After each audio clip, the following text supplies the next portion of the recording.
Yo guys, what's up? It's WarSpirit, and today we're going to talk a little bit more about Crysis 3. Unfortunately, the NDA for the Crysis 3 alpha is still up, so as much as I'd love to show you some Crysis 3 alpha footage that I got, we're going to have to stick with Crysis 2 footage for now, although this is a pretty beasting gameplay, guys, so I hope you enjoy the gameplay. It is 55 kills, quite a lot of kills in a 10-minute match, crash site, so enjoy it. And basically what we're going to talk about for Crysis 3 today, I can't really talk about the alpha or anything like that because of the NDA, so luckily another topic has sprung up involving things about Crysis 3 which I can talk about, and that was the recent Crysis 3 community questions and answers. How this happened was the community got together, submitted a bunch of questions that they wanted answered in regards to Crysis 3, and basically the best 20 or so questions were sent off to Crytek, the community manager. Sort of like distributed these questions around the offices of Crytek to the various departments relating to each question, and got them to answer them for us, and then sent them back, and here we've got the answers. Now, to be honest, reading the answers, I was pretty disappointed. They didn't really, like, I understood that they would actually give serious answers for this Q&A, but it turns out basically said, oh, we can't give any more details on this right now for pretty much half the questions. And that's not really how a Q&A is meant to work, so overall disappointment, but I guess we can still talk about like the questions that were asked and the answers that they did give us. So the first question was about modding in Crysis 3, and basically the answer to that was we can't give you any more information about the mod SDK for Crysis 3 right now. And that was disappointing to me because it sounds like that's not a good thing. Like, if they can't tell us that there's going to be modding for Crysis 3, then that does not sound good for me, because I like modding in the Crysis games. And basically this could either be really bad and like there wouldn't be any modding at all, like they couldn't even tell us that there will be an auto downloader for custom maps on servers, they couldn't even answer that question. And the other thing it could be is they've got this awesome feature planned where they've got this in-game browser of maps and shit that you can download from, or something crazy like that, and they want to save that and reveal it later. Now, obviously, I'm pretty sure that's not going to happen, but it would be totally amazing if something like that did happen. Now, one of the other questions was, what sort of anti-cheat is Crysis 3 going to have? Obviously, that question was going to come up, and again, it was a question where we can't really tell you much about it, like what anti-cheat they're planning to implement, but they've said that they recognise the cheating and how much of a disaster it was basically in Crysis 2, and they said really their anti-cheat is never really going to be fully capable of preventing hackers from like hacking their games and stuff. They said maybe in the future we're going to have the stuff that we need to prevent hackers, but right now they just don't. And so basically they said it's a combination of what they can do and what the community can do, like at server admins and stuff like that, is basically their form of anti-cheat. So another sort of pretty disappointing answer, to be honest. The laser sight question came up asking about how the laser is going to work, if it's going to be similar to Crysis 2, and basically said yeah, it's meant to reduce recoil, weapon spread, and obviously we've got a bunch of other attachments there that they went on to talk about, to say, like, giving us a variety of combinations of attachments and stuff that we're going to get in Crysis 3, and that you can actually have in-game weapon customization in Crysis 3 multiplayer matches. So you set up your custom class, and then like you'll obviously be able to customize your weapon and attachments that it has during a match as well. So your custom class is obviously not set in stone. Okay, so the next question. Stinger and alien weapon spawns on maps, will it be random? They say yes, it will be random, that the aliens and weapons item spawns will be randomized by server as the map loads. So that's pretty cool. So obviously this weapon might not spawn in the same area each time the match starts. Now obviously on each map there'll be different alien weapons spawning on it, so, and obviously they'll be spawning in probably a number of random spots that they could spawn in at the start of the match, where you have to run to and grab these beast and alien weapons to pick up and pwn your foes with. Cool. So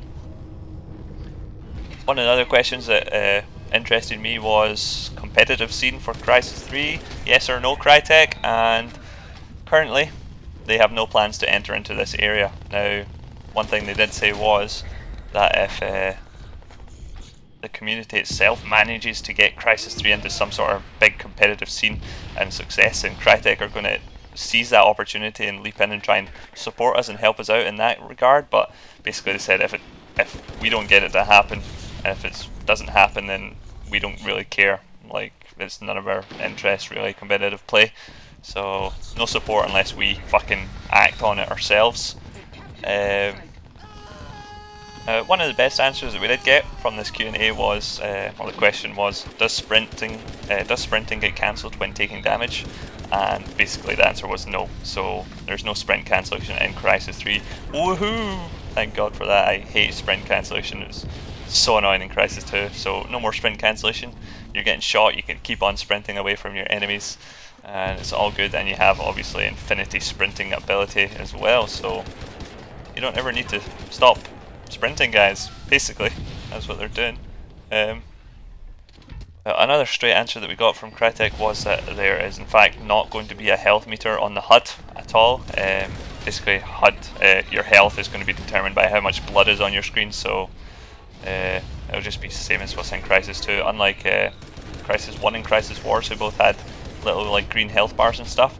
Now, if you have a G19 keyboard, I'm hoping that Blackmark is going to make us a little application for our G19 keyboard screens that will show us our health and stuff for Crysis 3 like he did for Crysis 2, because that's awesome. And it's a pretty cool app for Crysis 2. It shows my health and my energy and my ammo counts and stuff all the time on the screen.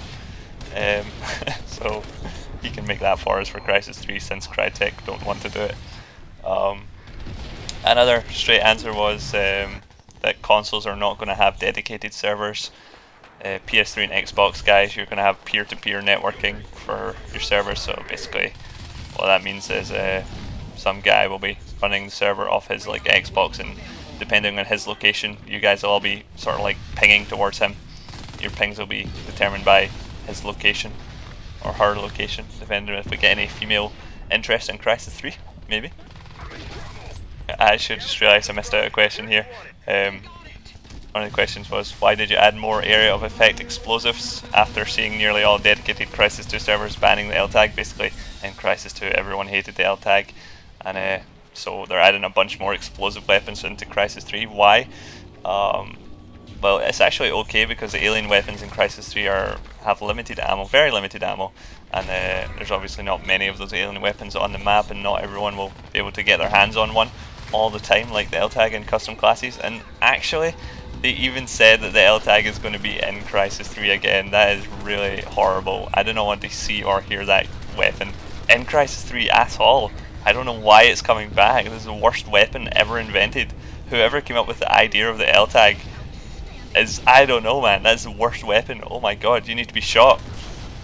I will shoot you in game. A lot. With the LTAG. Okay, so, but for Crysis 3 the LTAG damage has been reduced to ensure that it is not overused, but that wasn't the point. People that used it were shit with it, and they would just spam it across the map, and it would just make the most annoying sounds. I mean, the issue was not its damage, it was the issue of like its fire rate, how annoying the sound of it was. I mean, you can hear it in game right now in this match. They also said actually that the detonation delay module now works for LTAG grenades. So basically, if someone's got an LTAG, you pull out your detonation delay class, and they won't be able to do very much to you at all. But people in Crysis 2 couldn't do shit with the LTAG either. I don't know, man. I don't know. LTAG shouldn't be in Crysis 3 as far as I'm concerned. Finally, we did get a bit of discussion about Cloak going on in the question and answers stealth mode in Crysis 3. Talking about the new integrated suit modes or whatever, split suit modes where like stealth and armor are split. Now apparently these suit modes are only split in multiplayer, which brings around the question of, so if they're going to be on one energy bar in single player, why did you change it for multiplayer? Because isn't the whole point that we're arguing for is we want one energy bar in multiplayer as well as in single player, because it's more fun and more challenging. You've got the whole energy management aspect of it. Personally, I would like one energy bar in multiplayer as well, and I know a lot of other people agree with me on that front, but I think they've gone with it already, and it's too far down the process for them to change it now. And yeah, they said they're going to be more anti-stealth measures implemented in the game, but we'll wait and see. Thanks for watching guys, and see you later.